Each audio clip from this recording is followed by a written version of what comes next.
Hello दोस्तों, कैसे हो आप लोग। आई होप सब अच्छे होंगे। तो फिर से लेके आ गया हूँ एक राजस्थान कोटा शहर की खौफनाक घटना जो काफ़ी खतरनाक और काफ़ी स्टोरीदायक मतलब सुनने लायक है। तो काफ़ी ज़बरदस्त स्टोरी है। चैनल पर पहली बार चैनल को लाइक शेयर सब्सक्राइब कर देना, क्योंकि ऐसी कमाल की 2 वीडियोज़ आती है। तो चलो करते हैं वीडियो को शुरू। जिंदगी एक पहिए की तरह है जो घूमता रहता है। जहाँ से चीज़ें शुरू होती है वहाँ पे वापस आकर थम जाती है। बिल्कुल उसी राह पर, उसी मोड़ पर हमें फिर छोड़ देती है।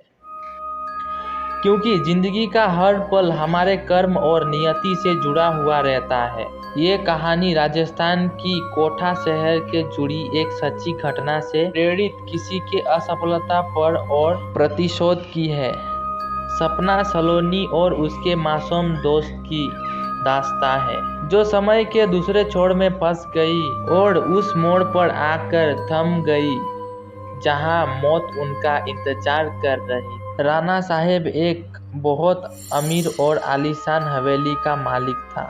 उन्हें अपने से 10 साल छोटी उम्र की लड़की से प्यार हो गया था, लेकिन वो लड़की राणा साहब को अपने प्यार के जाल में फंसाकर उनकी जायदाद को छोड़ लेना चाहती थी। एक बार उस लड़की ने अपने प्रेमी के साथ मिलकर राणा साहब को मार मार कर जिंदा जमीन में गाड़ दिया। राणा साहब ने चीखे चिल्लाए, लेकिन लड़की ने उनकी एक भी ना सुनी। बाद में राणा साहब मरते मरते श्राप दिया कि मैं किसी को नहीं छोड़ूंगा, हर प्रेमी को मार दूंगा। जिस तरह मेरे साथ धोखा हुआ है, मैं हर प्रेमी को मिटा दूंगा, मैं सबको मिट्टी में मिला दूंगा।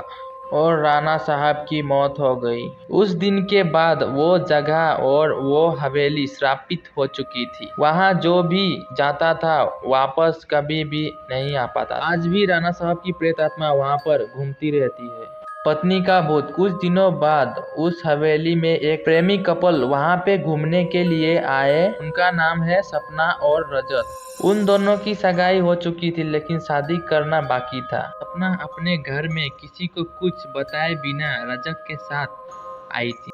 सपना और रजक मजाक मस्ती में उस जगह पर पहुंच गए जहां पर राणा साहब जी को जिंदा दफन कर दिया था।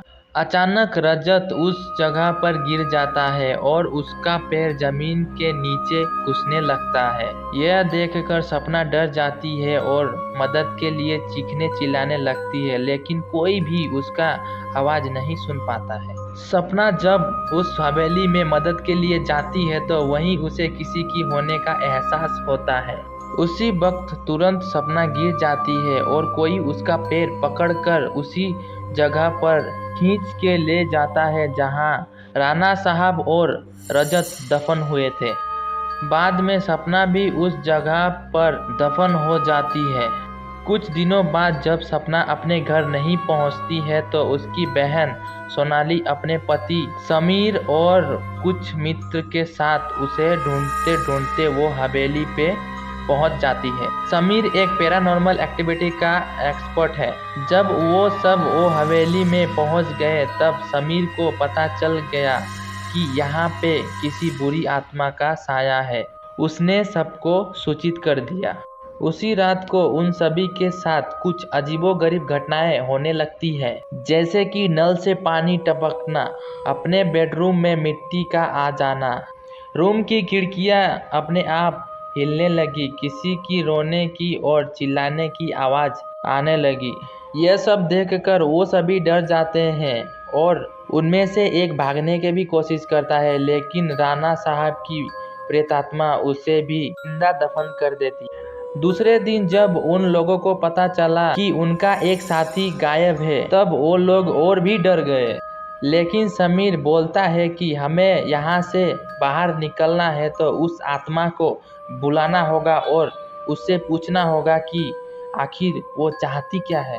डर के मारे सभी लोगों ने समीर की बात मान ली और आत्मा को बुलाने के लिए तैयार हो गए। समीर ने एक रूम में सभी तैयारी कर ली और बताया कि जब तक हम आत्मा से पूरी जानकारी नहीं जान लेते तब तक कोई इस रूम से बाहर नहीं जाए, और कुछ भी हो यहाँ कोई किसी का हाथ नहीं छोड़ेगा। समीर ने तंत्र मंत्र से आत्मा को बुलाना शुरू कर दिया। कुछ ही देर में तेज पवन और बिजली के साथ राणा साहब की आत्मा उस रूम में आ गई। समीर ने उस आत्मा से बात की। आखिर तुम चाहते क्या हो? तुम लोगों को क्यों मार रहे हो? कौन हो तुम? राणा साहब की आत्मा ने कहा, निकल जाओ यहाँ से, मैं किसी को भी नहीं छोड़ूंगा, सब मारे जाओगे। जो भी यहाँ आ गया उन सबको मार दूंगा। इतना कहकर वो आत्मा चली गई। वो लोगों ने बाद में सपना के आत्मा को बुलाया और पूछा आखिर उसके साथ हुआ क्या था। सपना के आत्मा ने उन सभी को सारी हकीकत बता और बोली, मुझे राणा साहब ने जमीन के अंदर दफन कर दिया है, प्लीज मुझे यहाँ से निकालो।